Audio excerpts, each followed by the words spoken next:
Hey, Dr. John Finn here. Welcome to the Habit Mechanic podcast. Right now, you can get my new best-selling book, Train Your Brain for the AI Revolution, at tougherminds.co.uk.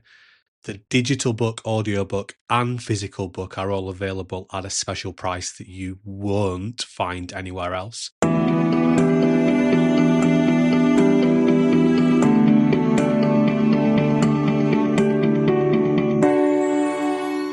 Welcome to another Tougher Minds podcast. In this episode, we're looking ahead to the new Tougher Minds Team Power course, which starts on the 6th of September at Leeds Business School. We spoke to Dr. John Finn to learn more. He explained a key concept in the course is the idea of the VUCA world. VUCA is an acronym which stands for volatility, unpredictability, complexity, and ambiguity. It was coined by the American military. It's now used in business and industry to describe the rapid change and shifting demands that are evident in many sectors. Dr. John Finn started the podcast by explaining that the 8-week Team Power course will benefit anybody in a leadership role now or in the future, and the unique nature of this Tougher Minds programme. For the first time ever, we're running an open course for people from any organisation who can come on to learn about our Team Power coaching programme for leaders. So increasingly we're finding that in this VUCA world, businesses and organisations are becoming more and more interested in how do they create powerful teams, because we understand that we need to be more efficient and effective than we ever have been before. Lots of businesses are changing their work styles to agile or lean styles to facilitate that, and that comes back to creating powerful teams. And the programme that we're running is designed to give leaders and future leaders an insight into how they can help their people to make the small changes every day that allow them to be efficient and effective, but that also allow them to keep evolving and to keep progressing the core thing that we actually need to do to survive and flourish in the VUCA world. The way we understand creating powerful teams, we call this Team Power. And we have a model for Team Power, and we have kind of 5 steps of five elements that a team needs to go on their journey to the top of their collective mountain or to achieve their goal. And this is a framework that organisations and leaders can use to try to ensure that their teams are being as efficient and effective as possible and ultimately powerful. We always start with the first step, and we call this Me Power Conditioning, because if team members are not purposely trying to be at their best, it's going to be really hard to create a powerful team. The things that we understand organisations need to provide for their people, if they're going to help them to deploy what we call Me Power Conditioning, people purposely being at their best, we probably could explain it in three ways. So we think that if your people are going to understand how to be their best, they need to understand the VUCA world. The world is changing faster than it ever has done before, and VUCA is a military term that was coined to explain the complexity of the post-Cold War world, and increasingly, as technology evolves, we are seeing that the business world is changing in a similar way. You've mentioned the first stage. There's a further 2. If you perhaps could give us a summary of those, John, and then we might have a chance in this podcast to look in more detail at each of them. Yeah, so we've got to empower our people to understand the VUCA world. Then we need to empower our people to understand themselves and the people they're working with and each other, because we are not necessarily designed to thrive in the VUCA world, and therefore it's challenging. And a deeper insight into ourselves and how we're designed and what we're designed to do is very empowering to actually help us to be at our best more often. The final thing we need to help people to understand is that what they practice every day is what they get really good at. and that means that we have to, with our people in our organisations, create workplaces, create environments, actually keep reminding people to keep practicing the kind of habits that allow them to be at their best more often. Well, it sounds an interesting three-part process, as you say. If we can look at the first step of that in greater detail, you've talked then about empowering people in a group or an organisation to understand this volatile nature, the V in VUCA, the uncertainty, the complexity and the ambiguity of the modern world. We see media reports about shifting demands and changes in business and industry. How do you go about empowering people with that sort of collective understanding? I think you have to make it real for people and allow them to, we're interested in the next 10 minutes as human beings typically, so we have to allow people to step back and just put some perspective on what's happened in the world. The data of company stability, company performance, if we look at the big indexes like the FTSE 100, they show us that companies are failing faster than ever before and they're growing faster than ever before. So they're more volatile in the current years than they were in the 90s and the 80s. So there's something fundamentally shifting about what happens. If we look at just our local data, we see big companies consistently announcing big changes to the way they're structuring themselves. So we saw Rolls-Royce do that recently, losing 4,500 jobs so they can restructure how they work. We saw Citibank talking about automating up to 10,000 of their technology and operations jobs. We see Jaguar Land Rover talking about moving work to Eastern Europe and then revamping the UK factories so they're able to produce the next generation of electric cars. So we see this change all around us. And the thing that's driving it is technological innovation. So the sort of technology that got us to where we're at today were things like the print press and vaccination and pasteurisation and the automobile and the telephone, more recently the computer and the internet. But those technologies took a long time to develop and establish themselves. Now we're seeing technology is evolving and changing faster and is getting embedded into our daily lives faster. So the most it's talked about as the most successful product ever made is a smartphone. The smartphone didn't exist 10 years ago. Now there's more smartphones than there are people on the planet. And if you then focus on that idea, app developers didn't exist 10 years ago. Computer cloud specialists didn't exist 10 years ago. Social media managers didn't exist 10 years ago. So I think we need to just help people to step back and put some perspective on the world is changing at a real fast rate, and it is real, and it is impacting on what I need to do in order to be at my best. And I believe you would also point out in the process of passing on that understanding that that's very much in the world of work, but also in everyone's daily life, and there's a connection between the two as well, which has consequences. Yes, because what your kids are doing is different, and we are designed to pay attention to threats. That mechanic was broadly designed to pay attention to lion, tigers and bear types of threats.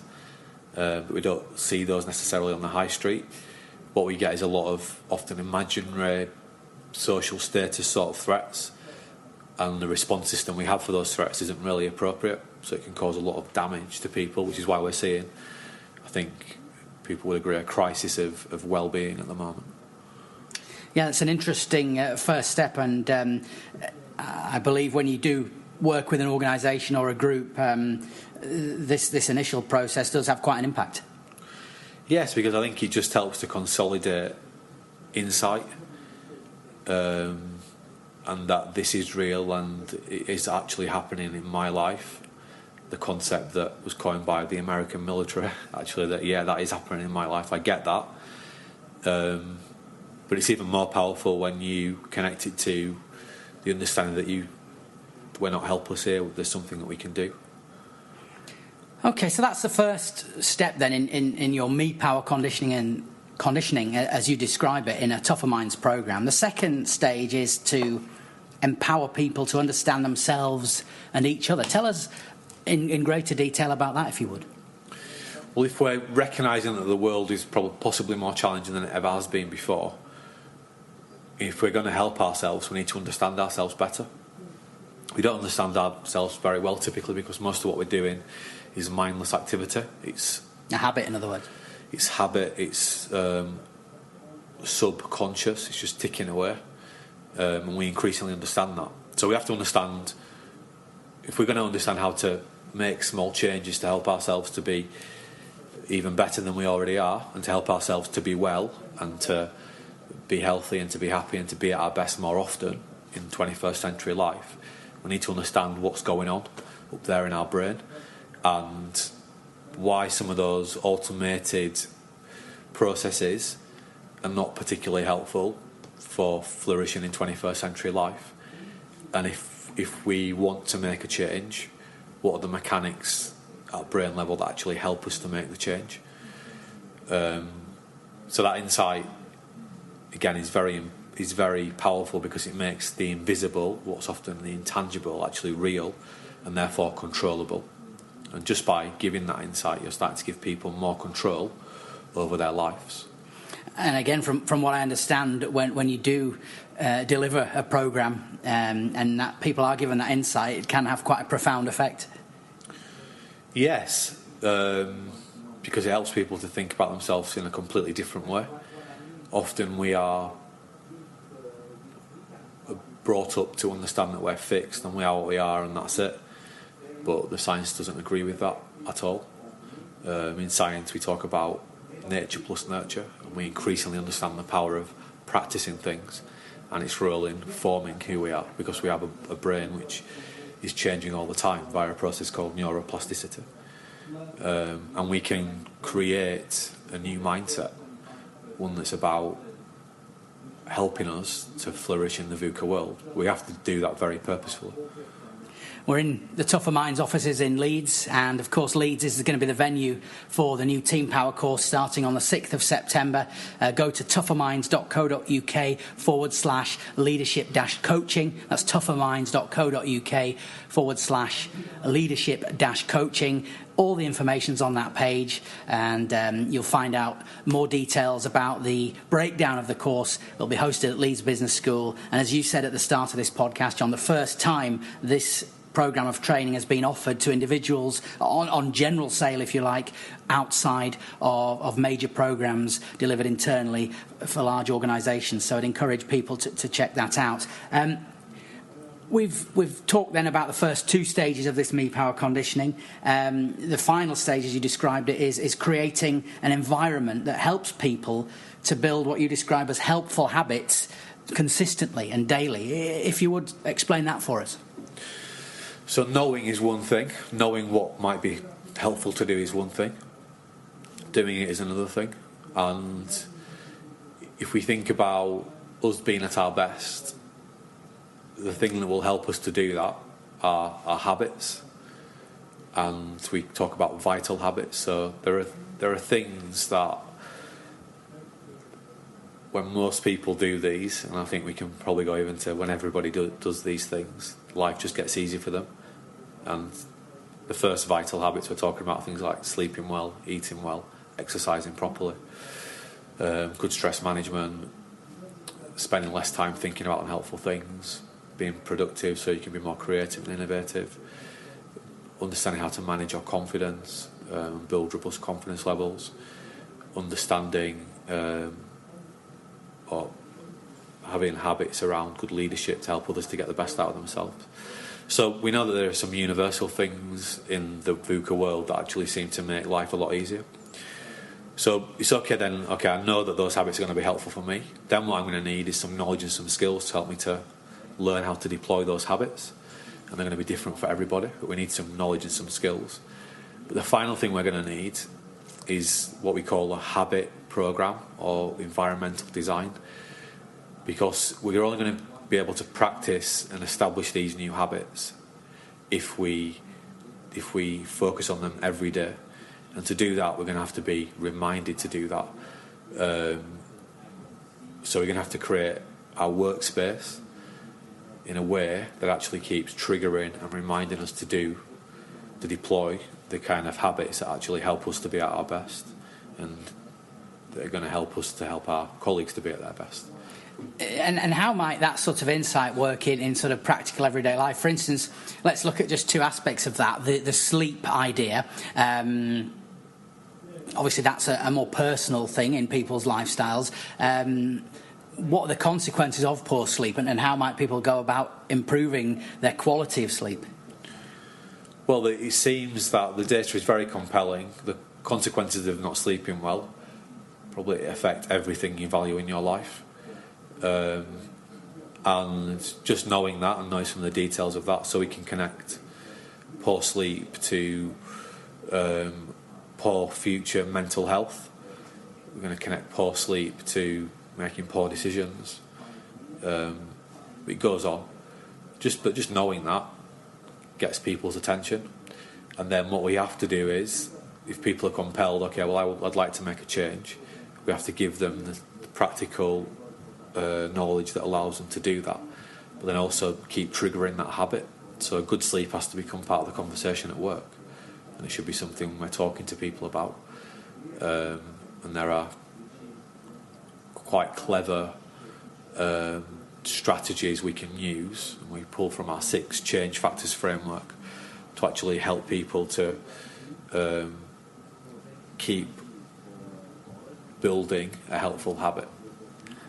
And the second strand, then you talked about consistency, if you like, and consistently working on developing these helpful habits. I know you often use parallels to sport, and it'd be fair to say you play how you train. You've got to adopt this for the long term. Yeah, you get good at what you practice ultimately. So people say, how long does it take for a habit to build? Often tongue-in-cheek say 21 days, but that isn't true. Habits are very complicated. I mean, what does a habit look like? It's very hard to tell, but they exist. We know that. We understand that sometimes it can take up to a year for a habit to build. But I think the thing to think about is that you get good at what you practice. So if you keep practicing something, you'll get good at it, and it'll be consistent. And also think about if you have unhelpful habits, and we all ultimately do have unhelpful habits, think about how long you've been practicing those things for and how well they're embedded. And again, when you work with people in business, in education, in industry, it seems to me that they do report to you, albeit, as you said, it's a long-term process. They start to see gains and benefits relatively soon, and that encourages them to persevere. Yep, sure. Only this week I had an email from someone who we worked with a few days ago saying, I've been trying these ideas, and they're already having impact. So yeah, that's real. It's just then having the habit program in place to keep the momentum going and keep the change, because we like new, different, exciting things, but life isn't smooth. It goes up and down. So it's important, therefore, to keep on top of yourself, to keep reflecting and to keep planning, to practice the kind of behaviour that allows you to be at your best. But willpower here isn't enough. We need to bring the environment into play here as well, using triggering and rewards and penalties and this kind of thing to help make it easier for us to establish those habits in a similar way to the world of gamification, but I'd say more sophisticated. And this course, this Team Power course in Leeds, starting in early September, this will equip participants with this insight so they can implement it in their organisations and teams then? Yes. Yep, so we're going to work all the way through our programme, and across the 8 weeks give people a real robust experience of making successful change themselves. And even if they might already be very good at that, we're going to give them a way to understand that in a very clear, scientifically based way that they can go back and discuss with real authority with the people they're working with every day. And Leeds Business School, the venue, a good environment for it, and a prestigious host to have for the course. Yes, it's great to have a partnership there, and it's great to be in that environment, and for it to be so easy for people to get to, actually, whether they live regionally or whether they live further afield. It's 2 hours on the train from London, and it's a 10-minute walk from the station, so that's good. You've been operating in the City of London and in the United States recently. What's it like to be back in Yorkshire offering this course? Well, if the weather stays like this, it's going to be very good. But no, it's exciting because the world of change is across the developed world for sure, and it's hitting all regions, and fast-growing cities like Leeds, they need this kind of support as much as anybody does. Only yesterday, the editor of the Yorkshire Post was telling me he's just written an article about artificial intelligence use in accountancy and how that is ultimately taking people's jobs. So it's real, it's here, and we have a huge accountancy presence in Leeds. So this is real, it's affecting people's lives, it's only going to affect people's lives more. So we need to be proactive and put our best foot forward to give ourselves the best chance of helping ourselves and our organisations to flourish in a time which is for sure very challenging, but there's a lot of opportunities at the moment as well. Because with change brings opportunity, and it will be the early adopters of these ideas that in 10 years' time are head and shoulders above everybody else. And we're already seeing that data from the people who are adopting these purposeful development mindsets very deliberately in their organisations. The new Tougher Minds Team Power course starts on the 6th of September at Leeds Business School. There are limited places available to ensure the best learning environment for every participant. For more information on the course, go to tougherminds.co.uk/leadership-coaching. That's tougherminds.co.uk/leadership-coaching. Thanks for listening.